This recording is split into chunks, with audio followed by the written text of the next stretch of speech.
Hello everyone and welcome to this ABG Fireside chat hosted by myself, Carl Bokvist. With us today we have the pleasure of having CEO of CTT Systems, Henrik Höjer. Thank you for joining us. Thanks for inviting me, Carl. Thank you. So I thought we would start off this conversation by having you provide us with a bit of a brief let's call it an elevator pitch of why CTT would be an interesting company for an investor to look at. Good, thanks. No, I think it's really amazing times to be in this business, and we see really a business that is growing over the next. I would say now. I mean, we see forecasts up to 2040. But if we just look 2-3 years ahead, I mean, we see that the wide body market or the production rate will ramp up with 2 to 3 times what we see today. And we think that's very exciting. On top of that, we plan actually to grow a little bit faster. And doing that is by increasing the selection rates of our products on board on these produced aircraft. So I think it's really a great time to be in. And then if we look at what we have been successful with right now, it's the 90% selection rate on flight deck. To be honest, I mean, we have 1% selection rate in the cabin, and that's where we really think things can start happening. And we have a couple of airlines flying right now. We see 5 more airlines coming into service with cabin humidification next year, and we think that will start interesting market dynamics, and that will really lead to growth. And then, of course, and I think we'll come back to it, we have the business jet opportunity, which is really exciting. And to be sure, we have not given up on the anti-condensation business yet. It's been a struggle, it still is, but we really think it will pick up when airlines really realize that they need to save all the weight that they can. And so then now when we look at where we are today, it's September of 2024. For people who haven't perhaps read the latest quarterly report or what the main focus areas are for you and for CTT right now, what would you say that is? I mean, if I look at myself and what I'm doing daily, I mean, I'm really trying to support our sales team. That's the most focus that we have right now, and that is then to increase selection rate, as we said. It is to try to capture yet one more OEM on the private jet market. Then we really try to work long term with our customers to get closer to them, a lot closer than we've been in the past, and really take the benefits from the aftermarket and being close to them. And also that's a way of increasing selection rates. So I think that's the key focuses right now. And one thing that has been a global issue in the aerospace sector has been these supply chain issues at Boeing and Airbus, and it has affected the entire value chain. And you at the start of the year you expected this ramp up in OEM or system sales to reflect the increased production. So based on where we are today, of course it's difficult to say exactly what's going on among the OEMs, but what can you do to make sure that you still manage the business in a good way despite this uncertainty that is surrounding the production planning? Of course, it's frustrating when the ramp up doesn't happen as you expect, but I mean we cannot do anything about it. It's just the way it is. So what we try to do is focus on what we can control, and it's coming back a little bit to what I said before. I mean, we can work with increasing the selection rates. We can use this opportunity with maybe a little bit more time to try to convince even more airlines to install humidification in business class. That's for sure one topic. We spent a lot of time on increasing the cooperation with ACJ, and now they're launching, so starting with the 320 going into the 220, and now they're launching the 330 with humidification on board. So I think our focus is really on the market and try to influence it more to take advantage of a short pause, and then the ramp up will come, and then we can have even a better situation than we have today. On this ramp up, have you experienced any cancellations in the past or anything like that could affect your business in an adverse way?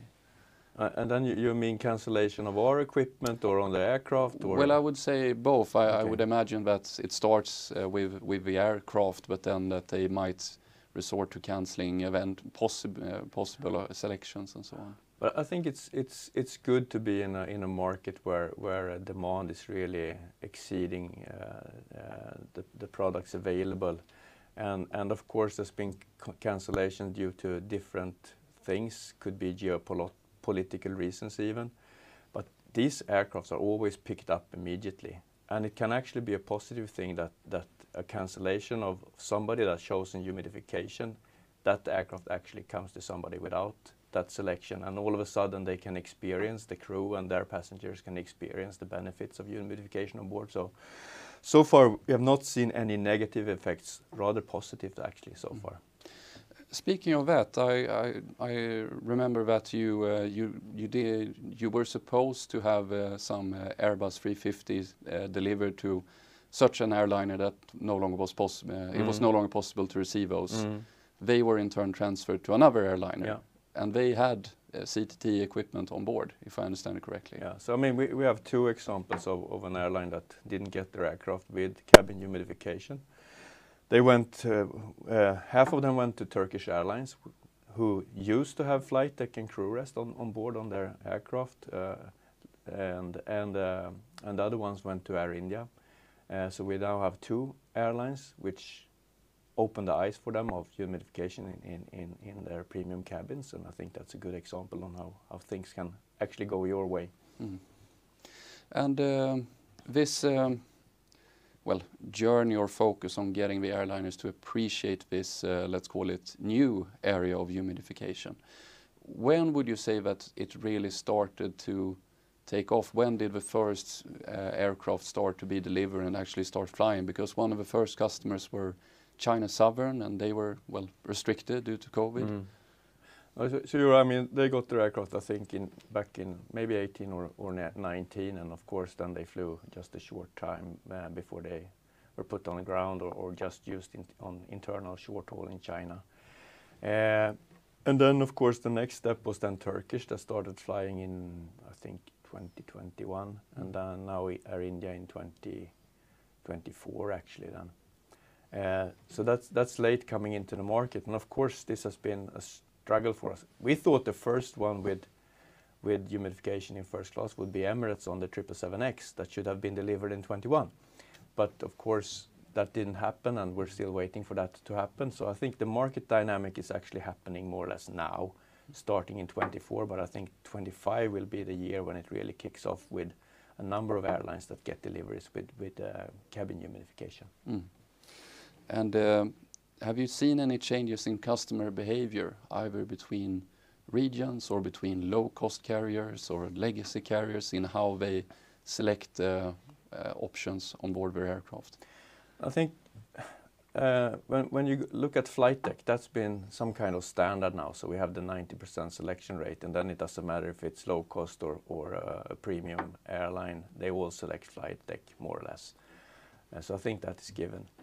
Then when it comes to cabin humidification, I think then it's obvious you need a spacious cabin for it really to matter, and then you talk about premium airlines. The interesting thing is that more and more airlines trying to move up into that segment, and I think Air India is a good example. They really try to transform the airline with a new owner. They really want to be a premium airline, and they want to take the passenger traffic back to an Indian airline that they've lost to the ones in the Middle East. And they see really the benefits and the competitional edge that it gives to them. So I think that's an interesting move, that airlines are moving up in the value chain. So going back a little bit to what you said about what you're focusing on right now, about business jet or VIP private jet, business jet. One thing that also happened recently was a partnership with Liebherr. And why do you feel that there is a need to have this partner? You have a very successful product on your own, so what do they bring to the table, and what do you bring, and how can you collaborate to really win new customers? I mean, we're now targeting a new segment, and a quite large segment, and that's the segment which I talked about, with like $30 million per year without the aftermarket. And we're starting with Bombardier and their Global 7500, and soon the 8000. And we've been trying to get in there for a long time, and we've been thinking about how can we have a really even stronger offer. And then, I mean, Liebherr, they are delivering the ECS system, so the environmental control system to this aircraft. And that's where we're integrated. So convincing them is actually taking away a lot of the doubts from Bombardier. The one that supplies the air already actually comes with this product, which humidifies it. It should not cause us any problems, so to say. And I think it's actually working that way. It's of course is a thinking behind, but it seems like it's working. We get a lot more attention this way, and we get to the right people as well. So I think they're giving us credibility, and they're also giving us access to the right levels within Bombardier. And if we then look instead at the kind of, now they are a partner, but otherwise in the rest of your business it's been, well, close to a monopoly almost. But how do you manage competition or the threat of competition as you now grow with profitability? It's a super question, but I mean, entry barriers into aviation, they are super large. So it's really tricky to get in there. And you can just look at us 33 years, and we are still thinking that we have a lot of growth in front of us. So I think that's the first step. The second step, it's a really small niche, and I think that gives us some kind of protection. But then you're right. As we grow with profitability, of course, it gets more interesting for others. So then I think we need to be on our toes. We need to keep the 100% quality. We need to deliver 100% on time. We need to be really close to our customers, and then we really need to continue to develop our products over time to be harder to beat, so to say. That thing you mentioned there about the precision in delivery, quality, and so on, that goes back to your operations here in Sweden. Just curious about how you steer the company, so to say. I mean, for just one example, I know that you had to let some people go during the pandemic. To my understanding, some of those who were let go have since rejoined the firm. So how do you make sure that your employees are still, motivated and perform well? No, I mean that is so satisfying, because I think that's the real proof that many of the people that we had to let go, they actually came back. They already had new jobs, but they let them up and they came back to CTT, and I think that's proving that what we're doing is right. And we've been over a long time working with this, we call it CTT Spirit. It's what we stand for, it's our values. It's been a little bit on the walls, but now it's in the books and it's written down, and we can really work with it in a controlled way. We used to measure this employee satisfaction with our own homemade evaluation sheets. It was good, but then we decided, okay, let's take one more step. So we joined a Great Place to Work, and we were actually certified the first year that we applied, which is really unusual, and I think that's also proving that we are taking care of that. That's on the employee side, and then of course I think also our profit sharing foundation, where all employees take part with equal shares of our profit. I think that's also a strength for CTT. Then on more boring KPIs, I would say, I mean, of course we measure quality, and of course Boeing and Airbus measure the same quality. Of course we measure deliveries on time.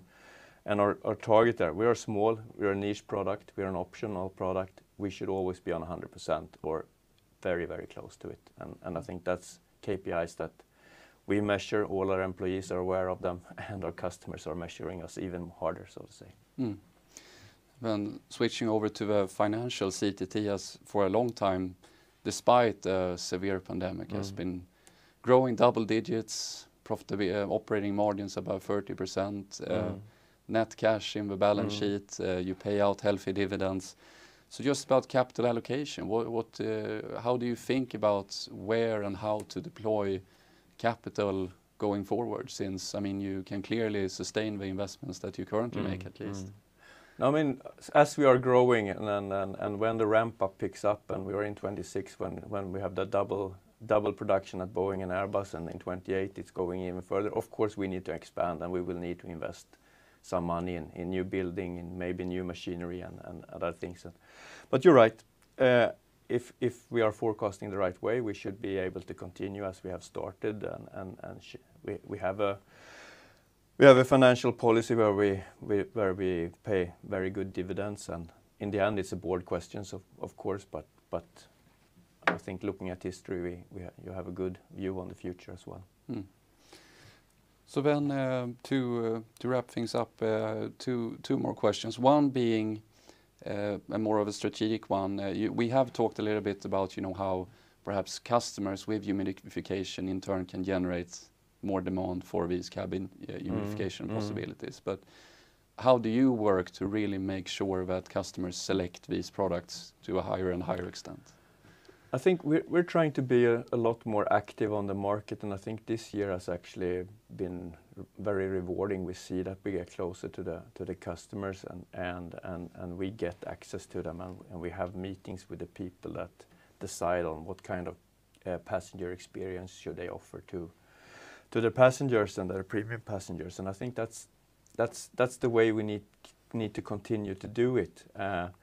Then we're a small company with limited resources, so we cannot reach out to everybody. But if we are in the right places, we can meet more than one airline at a time, that's the way we're doing it. But I think the market dynamics, if we can get an airline to start marketing that they have cabin humidifications and the benefits of it, I think that will really make the others follow in an even better way. So maybe that's our focus right now, to get the airlines that have it really try to tell everybody about it. I think that's really what we're aiming at right now. Understood. And then to wrap things up here, you've been the CEO since 2022. What have been some one or two highlights since joining, and what have been one or two challenges? If we start then with challenges to wrap up with the highlights, I think geopolitical, we are affected like everybody else, and you all know that we had a very successful business on the sauna drying side in Russia.